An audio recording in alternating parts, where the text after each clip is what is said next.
¿Qué se resiste al curso del tiempo, que otrora derribara las enormes columnas de los dioses y en su recorrido por la eterna órbita celestial nos entierra entre ruinas a nosotros y a nuestras obras?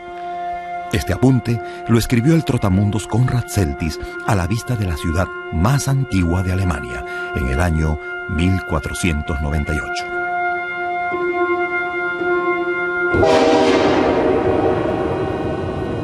El incansable viajero había llegado a Treveris.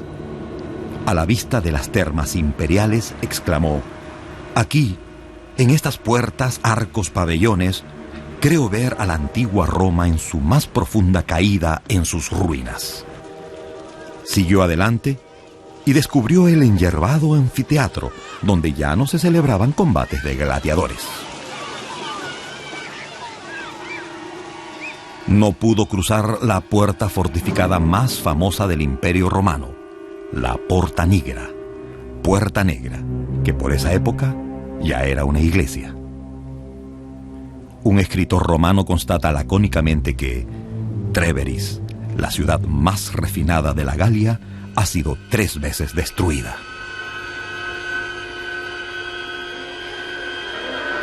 Desde que Cayo Julio César había conquistado y anexado la Galia a Roma, los treviros galos eran una tribu del Estado multinacional romano.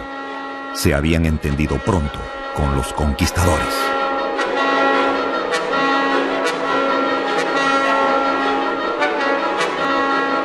Probablemente por esa razón, hace 2000 años, el emperador Augusto fundó en su región natal una vía con su propio nombre, Augusta Treverorum.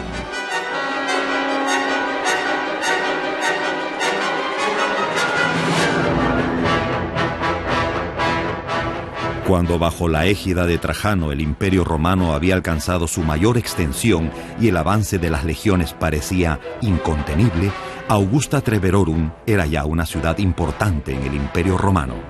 Desde aquí, bien lejos de las líneas del frente, se administraba una vasta región. Treveris era la sede del gobernador de 3 provincias, que ostentaba el título de Procurator Provinciarum Belgicae et Duarum Germaniarum, o sea, procurador de las provincias belgas y de 2 provincias alemanas.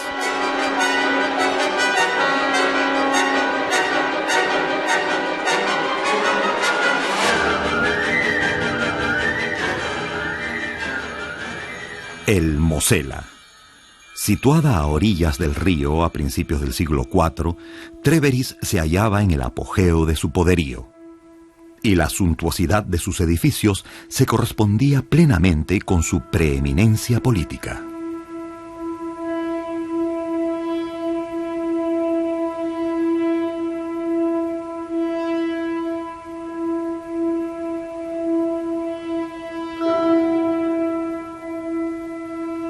Ahora la villa se llamaba Treveris y ya se había convertido en ciudad residencial del Imperio Romano, de un imperio mundial que ya no se podía gobernar desde Roma ni tampoco por un soberano único.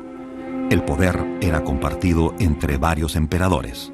Uno de ellos residía precisamente aquí, en Treveris.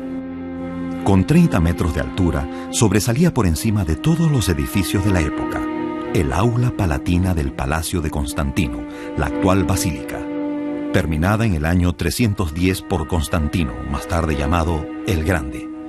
El mayor edificio de una nave al norte de los Alpes era un alarde arquitectónico de poderío imperial.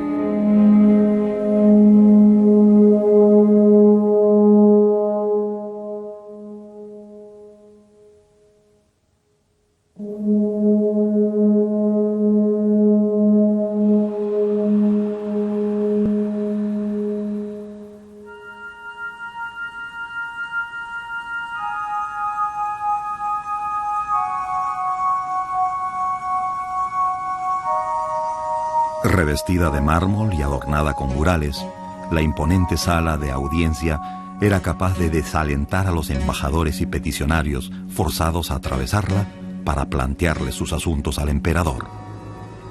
En el año 316, Constantino parte de aquí a conquistar el poder absoluto en Roma. En Treveris deja a su hijo en calidad de gobernador. Pero el recién casado hijo del emperador es acusado de adulterio nada menos que con su madrastra, la esposa de Constantino. Un crimen de Estado. Y se dice que el primer emperador cristiano manda ejecutar a su hijo y a su mujer. Los restauradores han reconstruido laboriosamente con pequeños pedazos de yeso uno de los frisos pintados. Es probable que el fresco restaurado haya adornado el tálamo nupcial del infortunado hijo del emperador. Estas imágenes fueron intencionalmente destruidas sin dejar rastro. Y como prueba, una moneda encontrada entre los escombros. El hecho ocurrió el mismo año de la ejecución. ¿Acaso se quería borrar el recuerdo de tan infamante delito? Solo en 1945, al cabo de más de 1500 años, salieron a la luz estos fragmentos. En las lápidas funerarias de los ciudadanos ricos aún se puede seguir el curso de la vida cotidiana de los habitantes de Tréveris de hace casi 2000 años. Muchos se habían enriquecido gracias al comercio con Roma. Grandes sumas de dinero pasaban de un lado a otro de los mostradores y eran minuciosamente asentadas en los libros contables. En la provincia belga, la vida era cualquier cosa menos provincial. Los nativos no solo vestían a la romana, sino que habían asimilado la cultura latina.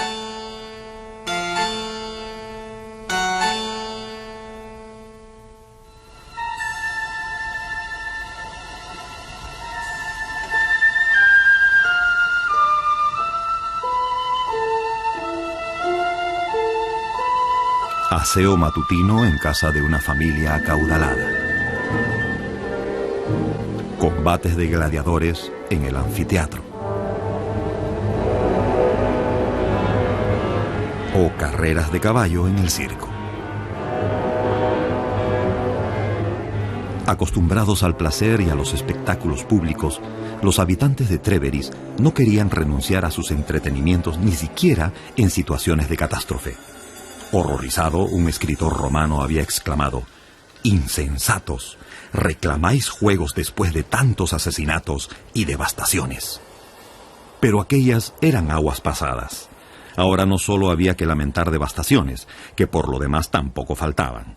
Ya en la ciudad medieval había también unos espléndidos edificios que admirar: las iglesias. Los obispos eran los amos de la villa. De la sencilla iglesia romana de planta basilical había surgido la imponente catedral.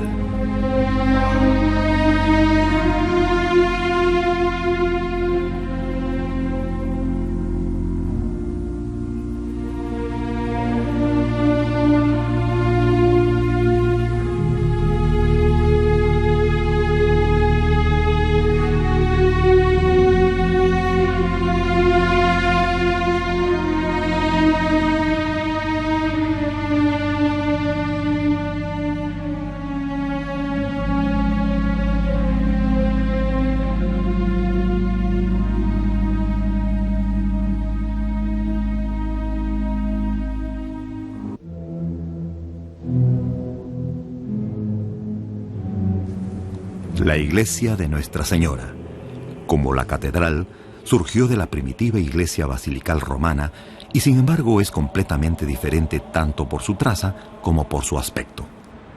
A solo unos pasos del imponente pero sobrio edificio catedralicio emerge una época estilística diferente, otro mundo espiritual.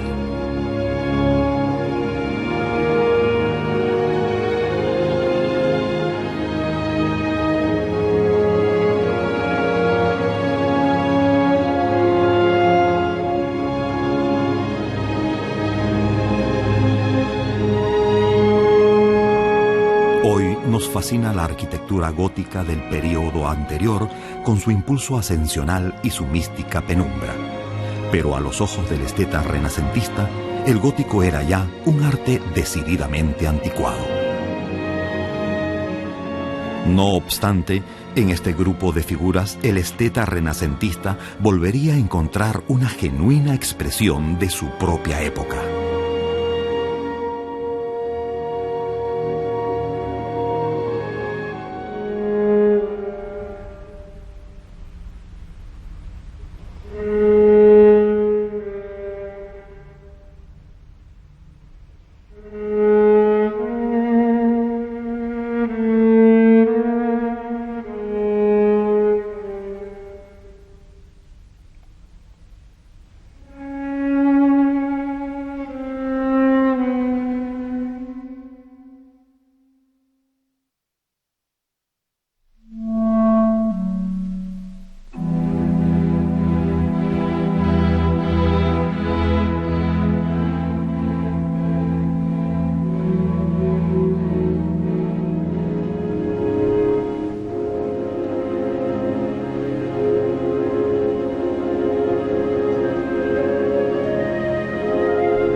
pétrea alabanza de Dios y demostración de poder. En la ciudad más antigua de Alemania se percibe nítidamente la permanencia del cambio a lo largo de 2 milenios, y desde la torre de la iglesia de St. Gangolf se abarca de un vistazo el pasado y el presente.